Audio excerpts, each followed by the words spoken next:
తెలంగాణ బీజేపీలో అంతర్గత కుమ్ములాటలు ఆసక్తికరంగా మారాయి. రాజీనామా చేసి వెళ్లిపోయిన గోషామాల్ ఎమ్మెల్యే రాజాసింగ్ ను తిరిగి పార్టీలో చేర్చుకోవాలనే డిమాండ్లు ఎక్కువవుతున్నాయి.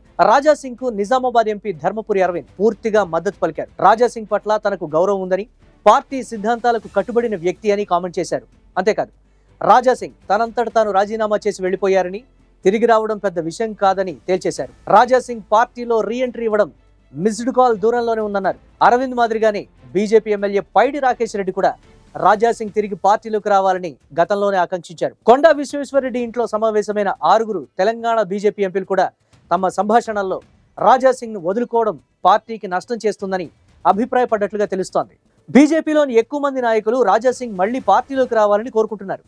రాష్ట్ర బీజేపీలో రాజాసింగ్ కు మద్దతు పెరగడం కేంద్ర మంత్రి కిషన్ రెడ్డి, రాష్ట్ర బీజేపీ చీఫ్ రామచంద్రరావుకు ఊహించని పరిణామం అనే టాక్ వినపడుతోంది. రాష్ట్ర నాయకత్వం వ్యవహార శైలి నచ్చకనే రాజాసింగ్ పార్టీకి రాజీనామా చేసినట్లు ప్రకటించి మరీ వెళ్లిపోయారు. రాష్ట్ర బీజేపీ అధ్యక్షుడిగా రామచంద్రరావును నియమించడాన్ని కూడా రాజాసింగ్ తీవ్రంగా వ్యతిరేకించారు. అందుకే ఢిల్లీలో జరిగిన విలేకరుల సమావేశంలో రాజాసింగ్ విషయం వచ్చినప్పుడు రామచంద్రరావు తేలిగ్గా తీసిపారేశారు. రాజాసింగ్ రాజీనామా ఆమోదం తొందర కాదా అని విలేకరులు ప్రశ్నిస్తే ఇప్పటికే లేట్ అయిందని రామచంద్రరావు కామెంట్ చేశారు. దీంతో రాజాసింగ్ విషయంలో రామచంద్రరావు వైఖరేంటో అర్థమైంది. రామచంద్రరావు తేలిగ్గా కొట్టిపారేస్తే అరవింద్ లాంటి నాయకులు రాజాసింగ్ కు ఫుల్ సపోర్ట్ గా నిలవడం బీజేపీలో అంతర్గత విభేదాలను బహిర్గతం చేస్తోంది. రాజాసింగ్ విషయంలో ఇద్దరు నాయకులు ఏం మాట్లాడారో వింటే ఎవరికైనా ఈ విషయం అర్థమవుతుంది.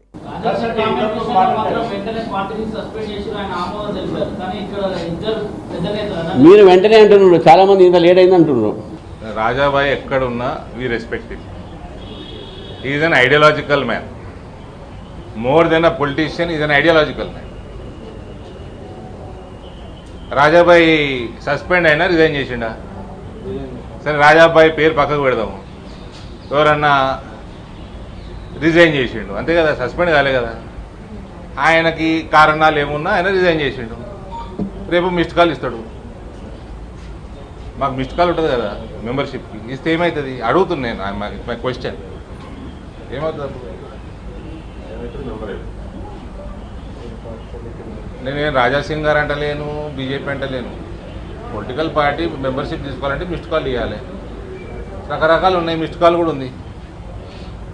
ఆయనని సస్పెండ్ చేయలేదు కదా, ఆయన ఏదో మనస్తాపం చెందిండో ఇంకేందో రిజైన్ చేసిండు. రేపు మిస్డ్ కాల్ ఇస్తాడు. అంటే నాకు తెలియక అడుగుతున్నా, మిమ్మల్ని అడుగుతున్నా. మిస్డ్ కాల్ ఇస్తే ఏమవుతుంది? మీరు అన్నట్టు మెంబర్ అవుతుంది.